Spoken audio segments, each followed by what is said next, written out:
গ্রামটির নাম ছিল নূরপুর। নামেই যেমন নূর, বাস্তবে তেমন নয়। চারদিকে দারিদ্র্য, অভাব আর মানুষের মুখে লুকানো অসন্তোষ।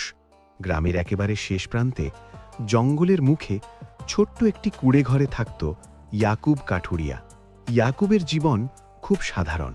ভোরের আজানের সঙ্গে ঘুম ভাঙে, ফজরের নামাজ পড়ে কাঁধে কুড়াল তুলে জঙ্গলের দিকে রওনা হয়। দিনভর কাঠ কাটে, সন্ধ্যায় বাজারে বিক্রি করে যা পায় তাই দিয়েই চলে তার জীবন। কিন্তু ইয়াকুবের ভেতরে এমন একটি গুণ ছিল যা এই যুগে বিরল। সে ছিল অত্যন্ত সৎ ও ধৈর্যশীল। গ্রামে অনেকেই তাকে বোকা বলতো, এত সোজা হলে দুনিয়ায় টিকে থাকা যায় নাকি?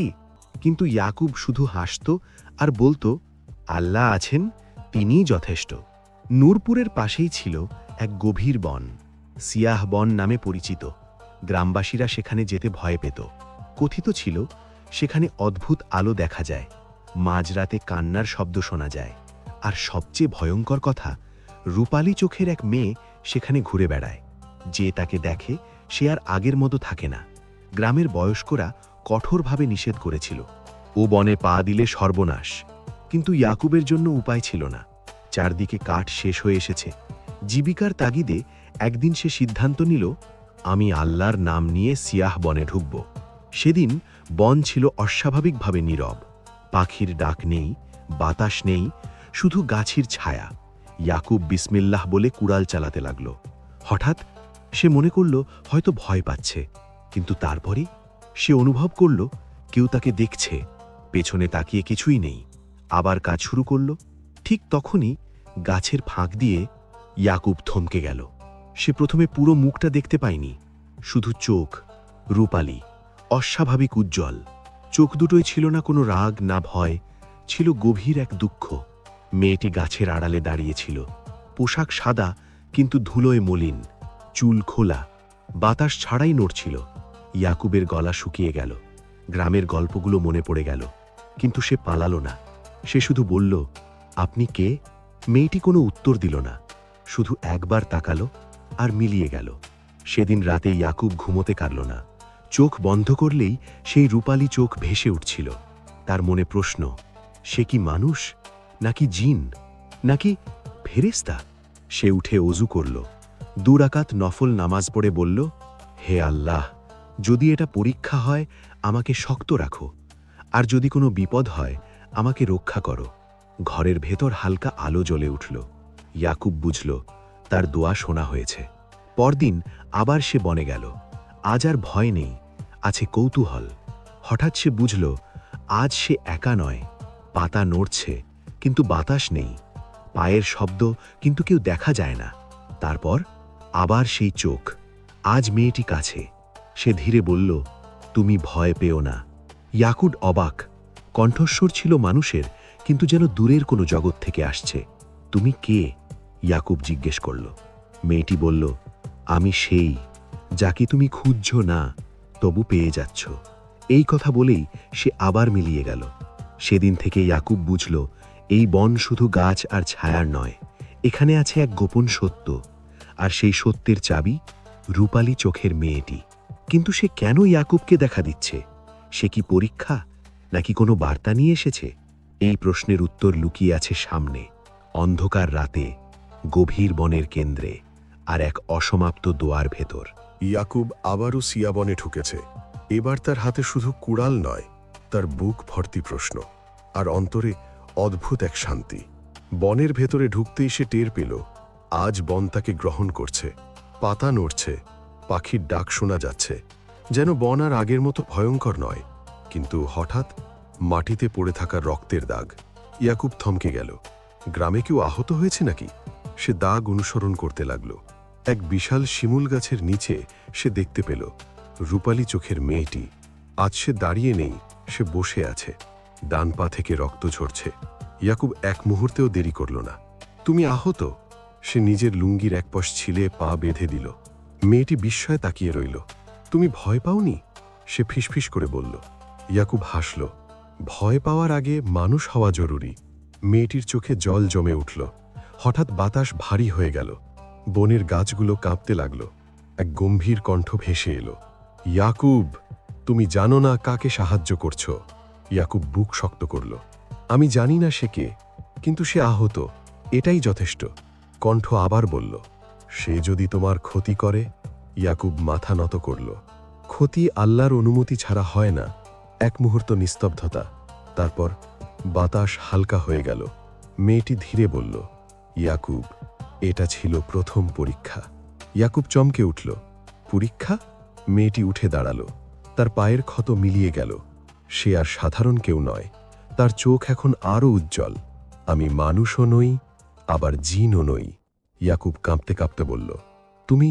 মেয়েটি আকাশের দিকে তাকালো। আমি প্রেরিত, তোমার হৃদয়ে যাচাই করতে পাঠানো হয়েছি। চারপাশ আলোয় ভরে গেল। মেয়েটির কণ্ঠ বদলে গেল। এখন তা ছিল দৃঢ় ও প্রশান্ত। আমার চোখ তুমি দেখেছ, কিন্তু আমার আসল রূপ দেখনি। ইয়াকুব মাথা নিচু করে দাঁড়িয়ে রইল।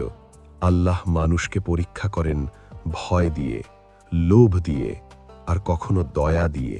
সে বলল, তুমি ভয় পাওনি, লোভ করনি, বরং দয়া দেখিয়েছ। দ্বিতীয় পরীক্ষা, লোভ। হঠাৎ মাটিতে ঝকঝকে কাঠ দেখা দিল, সোনার মতো উজ্জ্বল। এই কাঠ কাটো, ফেরেশতা বলল, এক টুকরো নিলেই তুমি ধনী হবে। ইয়াকুব তাকালো কাঠের দিকে। তার চোখে ভেসে উঠল অভাবী জীবন, ভাঙা ঘর, ক্ষুধার রাত। কিন্তু সে কুড়াল নামিয়ে রাখল। যা হারাম তা আমাকে ধনী করলেও আমি তা চাই না। সেই মুহূর্তে কাঠ মিলিয়ে গেল। ফেরেশতা মুচকি হাসল। সবাই এই পরীক্ষায় উত্তীর্ণ হয় না। সে বলল, ইয়াকুব, তোমার সামনে আরও কঠিন পরীক্ষা আছে। কিন্তু মনে রেখো, যে আল্লাহর উপর ভরসা রাখে সে কখনো একা থাকে না। বলেই সে ধীরে ধীরে আলোয় মিলিয়ে গেল। সেদিন রাতে ইয়াকুব আগের মতো মানুষ রইল না। তার হৃদয় আরও নরম হল, তার ঈমান আরও দৃঢ় হল। সে জানে, এই বন শুধু বন নয়, এই মেয়ে শুধু রহস্য নয়, আর এই জীবন শুধু দুনিয়া নয়। শিয়াবন থেকে ফেরার পর মানুষ বুঝতে শুরু করল, ইয়াকুব আর আগের মতো নেই।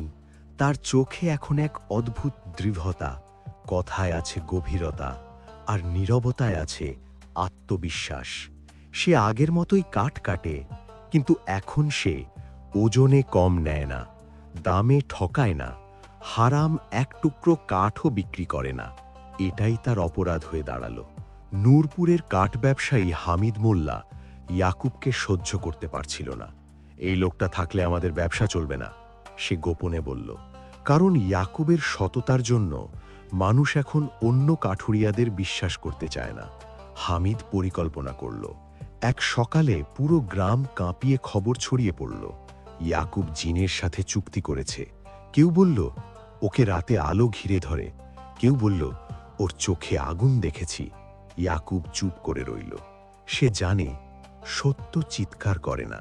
সেদিন রাতে বনের ধারে বসে ইয়াকুব কাঁদছিল, হে আল্লাহ, মানুষের অপবাদ এত ভারী কেন? ঠিক তখনই রূপালী চোখ আবার দেখা দিল। তুমি কষ্ট পাচ্ছ, মেয়েটি বলল, কিন্তু এটাই সবচেয়ে কঠিন পরীক্ষা। মেয়েটি বলল, তুমি চাইলে আমি এক মুহূর্তে তোমার অপবাদ মুছে দিতে পারি। সবাই তোমার পায়ে পড়বে। ইয়াকুব তাকালো তার দিকে, কিন্তু তাতে কি আল্লাহ খুশি হবেন? মেয়েটি নীরব। ইয়াকুব বলল, যদি অপমান সহ্য করে আমি আল্লাহর কাছে সম্মান পাই, তবেই সেটাই আমার বিজয়।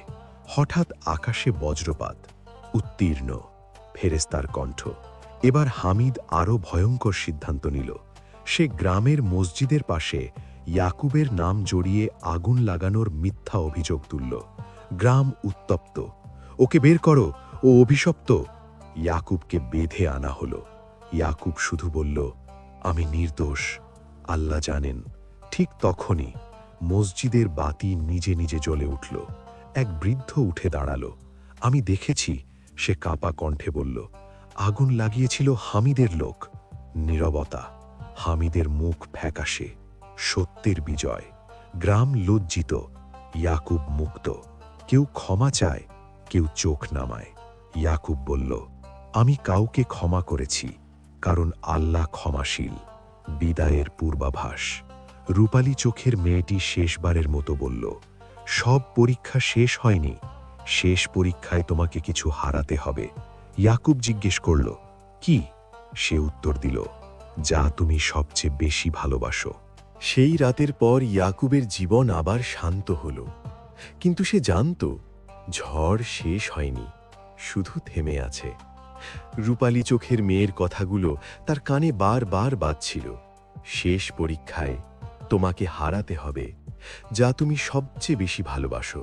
ইয়াকুব ভাবল, সে কি ভালোবাসে? সম্পদ নেই, সম্মান তুচ্ছ, জীবন আল্লাহর আমানত। তারপরই মনে পড়ল আমিনা। আমিনা আলোয়ের মতো এক মেয়ে। আমিনা ছিল এক এতিম শিশু। তার বাবা মা মারা গিয়েছিল মহামারীতে। গ্রাম যখন তাকে বোঝা ভাবছিল, ইয়াকুব তখন তাকে নিজের ঘরে তুলেছিল। আমিনা ছিল ইয়াকুবের হাসির কারণ, নামাজের সাথী আর নিঃসঙ্গ রাতের আলো। সে ডাকত যে আব্বা।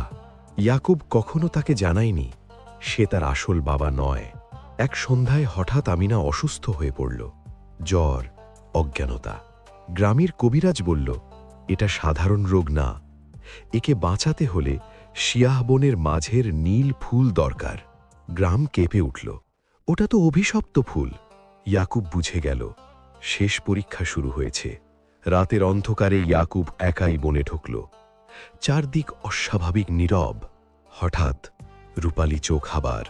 যদি তুমি যাও, ফেরেশতা বলল, তবে ফেরার নিশ্চয়তা নেই। ইয়াকুব এক মুহূর্ত ভাবল, তারপর বলল, যদি আমার জীবন দিয়ে একটি নিষ্পাপ প্রাণ বাঁচে তবু আমি রাজি।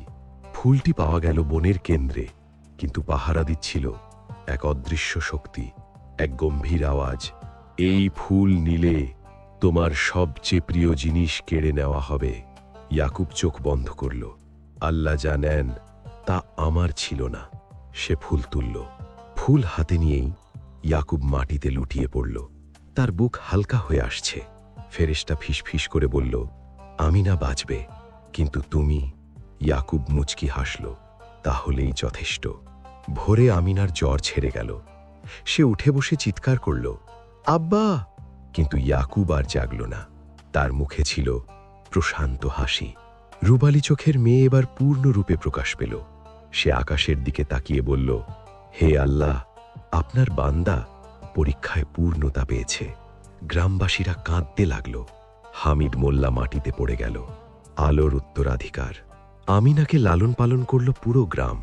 সে বড় হয়ে এক আলেমা হল। সে বলত, আমার আব্বা কাঠুরিয়া ছিলেন, কিন্তু তার হৃদয় ছিল একজন অলির মতো। নূরপুর গ্রাম সেদিন নীরব। কোনো বাদ্য নেই, কোনো উচ্চ শব্দ নেই, শুধু কান্না আর দীর্ঘশ্বাস। একজন কাঠুলিয়ার জানাজা, কিন্তু মানুষের চোখে যেন এক রাজাকে বিদায় দেওয়া হচ্ছে। ইয়াকুবকে যখন কবরে নামানো হলো, তখন হঠাৎ বাতাস থেমে গেল। চারদিক থেকে অদ্ভুত সুগন্ধ ছড়িয়ে পড়ল। এক বৃদ্ধ ফিসফিস করে বলল, এটা সাধারণ মানুষের কবর নয়। সেই রাতে আমিনা ঘুমাতে পারল না। ভোরের দিকে সে এক স্বপ্ন দেখল। সে দেখল এক বিস্তীর্ণ সবুজ মাঠ, যার আলো সূর্যের থেকেও উজ্জ্বল। সেই মাঠের মাঝে দাঁড়িয়ে আছেন ইয়াকুব। তার পোশাক সাদা, মুখে সেই চেনা হাসি। আমিনা কাঁদতে কাঁদতে বলল, আব্বা, তুমি আমাকে রেখে চলে গেলে কেন?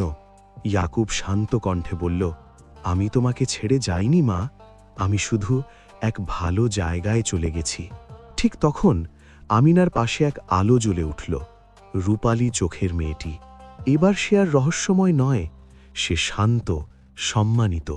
সে বলল, তোমার আব্বা আল্লাহর কাছে বিশেষ মর্যাদা পেয়েছেন।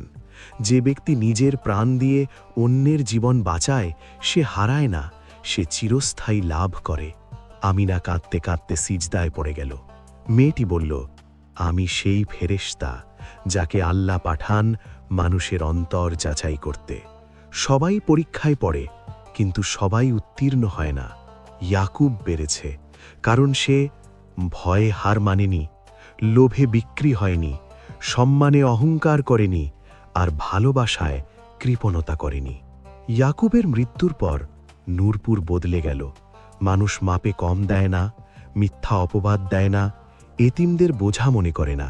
হামিদ মোল্লা নিজের সব সম্পদ দান করে দিল। সে বলল, আমি এক কাঠুরিয়ার কাছ থেকে মানুষ হওয়া শিখেছি। বছর পেরোল, আমিনা বড় হল। সে কুরআন শিখল, মানুষকে শেখালো।